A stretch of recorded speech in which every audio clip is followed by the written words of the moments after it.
अभी क्या है कि अभी साल की शुरुआत हो रही है, अभी साल की शुरुआत होने वाली है और सभी के सभी बच्चे अब साल भर पढ़ाई करेंगे। तो इस वीडियो में मैं आपको ये बताने वाला हूँ कि आप शुरू से पढ़ाई करके, आप शुरू से स्टार्टिंग से, जब से मतलब कि स्कूल स्टार्ट होते हैं, कोचिंग स्टार्ट होती है, सब बच्चे मतलब कि पढ़ाई करना शुरू करते हैं। आप शुरुआत से अपनी कैसी रणनीति और पढ़ाई की आप किस प्रकार से स्ट्रेटजी बनाओगे कि आप क्लास में सबसे आगे या फिर आप आराम से 80%, 90%, 95% आप पढ़ाई में अच्छा स्कोर कर पाओ। तो शुरुआत से पूरी की पूरी फुल रणनीति है।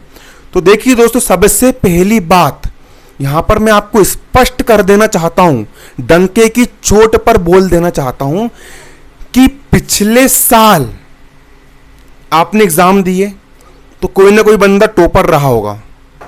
स्पष्ट बोलना चाहता हूं कि अगर पिछले साल किसी बंदे का 50% है, अगर पिछले साल किसी बंदे का 33%, 44% है, लेकिन अगर उस बंदे ने अपने मन में एक बार ये ठान लिया कि मुझे इस साल एग्जाम में, अगर उस बंदे ने ठान लिया कि मुझे इस साल एग्जाम में 95% बनाना है, तो वो कमजोर बच्चा, जिसको सब लोग अभी कमजोर बोल रहा है, जिसको बोल रहा है कि तेरा 50%, 60% है, वो बंदा सच में 90% बना सकता है। और उल्टा एक बार कई बार ऐसा भी हो जाता है कि जिस बंदे का पिछले साल 95% है, अगर उस बंदे ने इस साल मेहनत नहीं करा और घमंड में रह गया, तो वो बंदा आराम से पीछे आ सकता है, 60%, 70% पे आ सकता है। रियलिटी है, मैं जब 11th में था तो 11th में जिस बंदे को सप्लीमेंट्री आई थी, वो भी केमिस्ट्री में जिस बंदे को सप्लीमेंट्री आई थी, उसी बंदे ने 11वीं क्लास में जिस बंदे को केमिस्ट्री में सप्लीमेंट्री आई थी, उसी बंदे ने 12वीं क्लास में शुरू से पढ़ाई करा और लैपटॉप लेकर के आया और स्कूल का नाम रोशन किया। एक लड़की थी जिसका 10th क्लास में मात्र 55 या 60% था, उस लड़की ने 12th क्लास में एमपी टॉप किया, पूरे मध्य प्रदेश में 4था स्थान प्राप्त किया, जो 10th क्लास में पढ़ाई में उतनी अच्छी नहीं थी। इसलिए कुछ भी हो सकता है, क्योंकि देखिए दोस्तों, साल की शुरुआत है, ये नया साल है, इस साल पूरा सिलेबस नया है, पूरी किताबें नहीं है, वो किताब सबके लिए नहीं है, जितनी किताब वो आपके लिए नहीं है उतनी किताब वो टॉपर के लिए भी नहीं है। अगर आप शुरू से सही तरीके से पढ़ाई करते हो, अगर आप शुरू से अपनी नई रणनीति के साथ आप पढ़ाई करते हो, तो आप आराम से टॉप कर जाओगे। देखिए, अब सबसे पहली बात यहां पर मैं आपको यह बोलूंगा कि खुद को कमजोर मत समझो। स्वामी विवेकानंद ने भी कहा है कि स्वयं को कमजोर समझना सबसे बड़ा पाप है। तुम किसी से कमजोर नहीं हो, बुद्धि सबके पास बराबर है। जितनी बुद्धि, जितना दिमाग तुम्हारे पास है, उतना ही दिमाग टॉपर के पास भी है। कई बार तो मैंने ये देखा हूं, जब मैं कोचिंग पढ़ाता हूं ना, तो कमजोर बच्चे जो होते हैं, फालतू मस्ती करने वाले, डारी करने वाले, इधर उधर की लाई लुथड़ाई में रहने वाले बच्चे, वो बच्चे जल्दी समझ जाते हैं, और जो पढ़ने वाले बच्चे होते हैं उनको कभी कभी लेट समझ में आता है। मैंने कई बार देखा हूं, बुद्धि दिमाग सबके पास बराबर है, तेरे पास भी बराबर है, टॉपर के पास भी बराबर है, सबके पास बराबर है। सबसे पहली बात, बस तुम्हारे मन में एक जिद होना चाहिए, जिद्दी होना चाहिए। पता है, क्योंकि महात्मा गांधी को अंग्रेज लोग ने जब ट्रेन से धक्के देके बाहर निकाला था, तो महात्मा गांधी ने अपने मन में एक बार ये जिद पैदा करे थे कि अंग्रेज लोग, तुम लोग ने मुझे ट्रेन से बाहर निकाले हो, जब मैं अपने देश वापस जाऊंगा तो मैं तुम अंग्रेजों को अपने देश से बाहर निकाल दूंगा। महात्मा गांधी के मन में जिद आ गई थी और उन्होंने करके भी दिखा दिया, पूरे अंग्रेज लोग को खदेड़ भी दिया। मांझी द माउंटेन मैन, जो दशरथ मांझी था, उसने पहाड़ को बोला था कि पहाड़ में तुझे चीर करके रास्ता बनाऊंगा। पूरे गांव वाले उसको पागल बोलते थे कि ये पागल हो गया, कौन पहाड़ चीरेगा। लेकिन दशरथ मांझी के अंदर जिद आ गई थी, तो दशरथ मांझी ने सच में पहाड़ को चीर दिया था और चीर करके रास्ता निकाल दिया था। इसीलिए सबसे पहले तो आपके मन में एक जिद, एक जोश, एक जुनून, 3 चीज बोलूंगा यहां पर मैं आपको, जिद, जोश, जुनून, 3 चीज आपको बरकरार रखना है। और चौथा, डिटर्मिनेशन, दृढ़ निश्चय, दृढ़ संकल्प।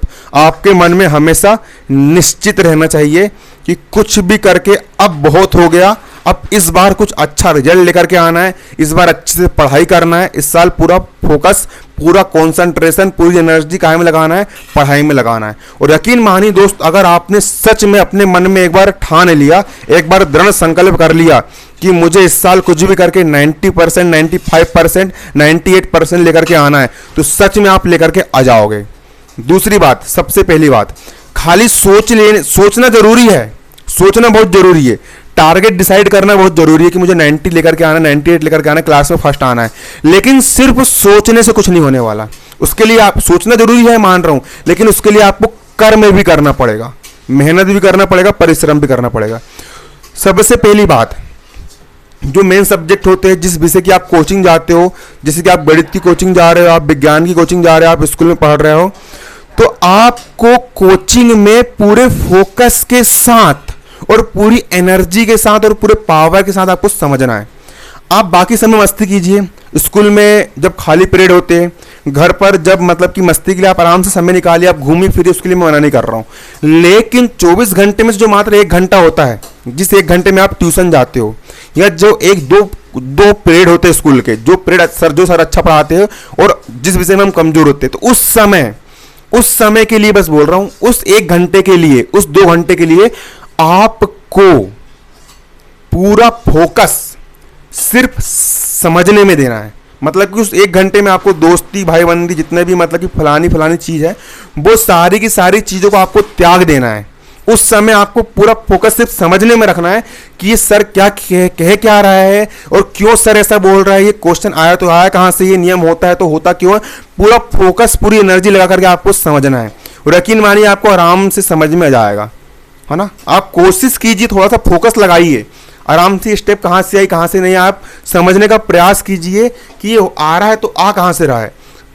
बस आपको ये, और बस एक रूटीन आपको ये बनाना है कि जितना आपको आपके सर ने आज पढ़ाया है, उतना आपको आज का आज याद करना है।